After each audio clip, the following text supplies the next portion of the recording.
But I'll say to you that in the freest, most God-blessed nation that has ever existed on the planet, we have, in particular, in education, a group of self-centered, narcissistic, navel-gazing academics who are serious only about themselves, who need to be told to get real, by which I mean cheer up and turn from their self-imposed intellectual exile and return to the faith of their fathers.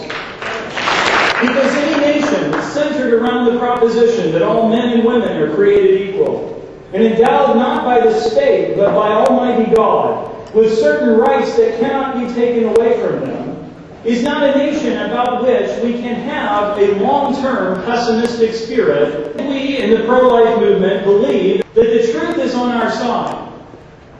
That we need to have not just the courage of our convictions, because I fear sometimes it's easier to be a noble loser than it is to be an optimistic and gracious winner. One of my favorite scenes in one of my favorite films, Lord of the Rings, has two characters standing on the edge of ruin. And one character says to another, "We stand in the darkness at the turning of the top." And so I say to you today that every revolution rarely outlives the revolutionaries who started it.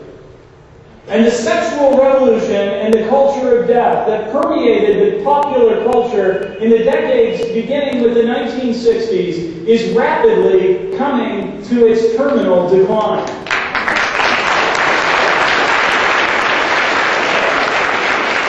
Just as communism could not outlive the aging Bolsheviks who kept on trying to maintain that despite all evidence, the state could control an economy better than free men and free markets, so the culture of death, which has emptied nurseries, depleted Western Europe of a future, and destroyed the future of segments of our own culture, where San Francisco must now depend on the barrios of Los Angeles for its future because it has none.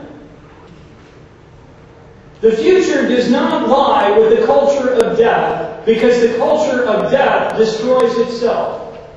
The future lies in this room. And yet we so often miss that because the old idea postures and preens and makes itself appear to be the future when it is in fact the past. And because in our own culture the dying boomers control still the media and the educational system, they can Botox their ideas into tomorrow, but not much further.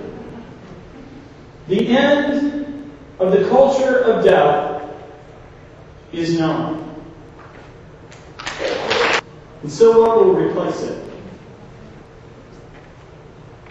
We cannot replace a culture of death with opposition to a culture of death.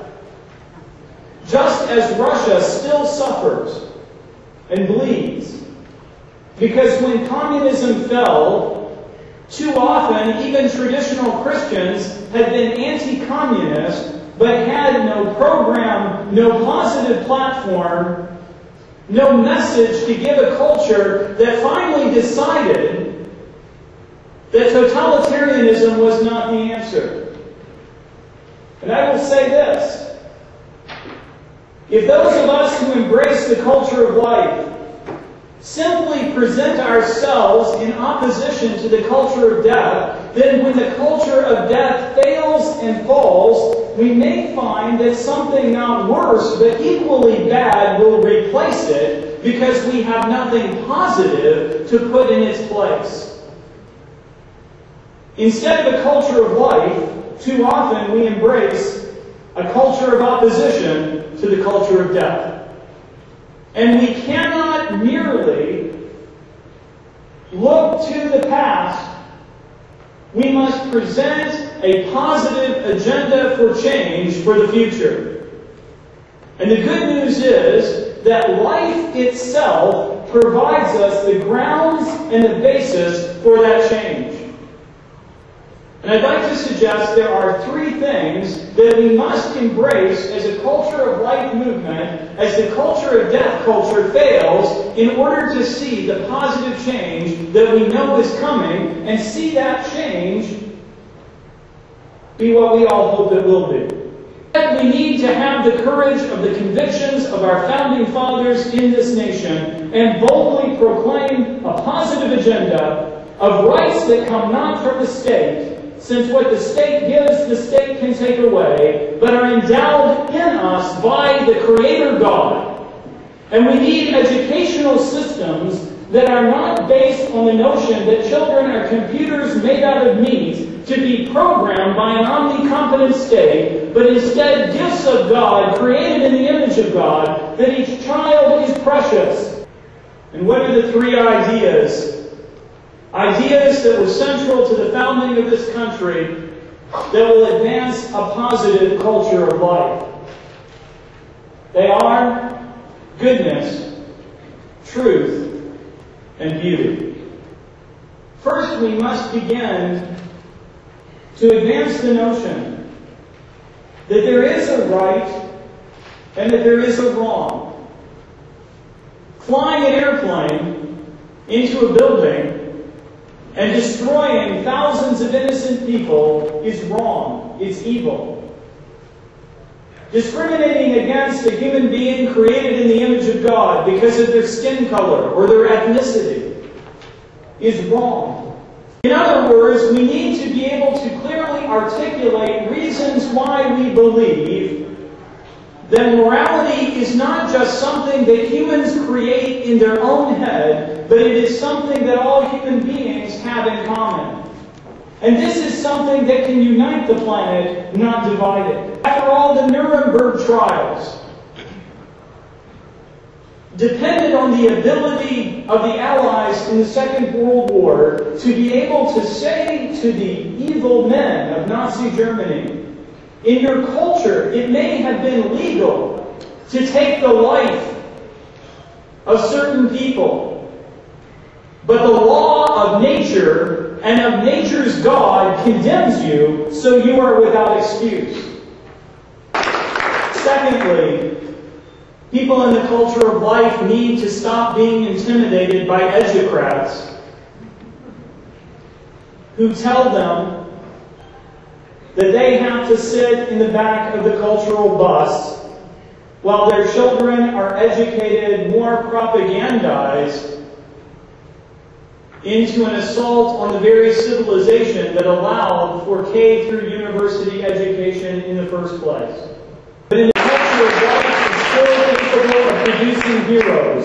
And the time has come for us to no longer deliver our children into an educational system that will strip them of their heroic education, but instead, as taxpayers, stand up for the right for our children to be educated in the core values of our founding fathers and of Abraham Lincoln and of those people who came afterwards and of Teddy Roosevelt, who was willing to say, we stand at Armageddon and we battle for the Lord. But I fear today in California, if someone said something like that, the LA Times would decide he was a theocrat and ban him from popular discourse. We will no longer sit on the back of a cultural bus controlled by a cultural elite that have nothing to do with the attitudes and opinions of the vast majority of people in this country, black, white, Asian, rich or poor.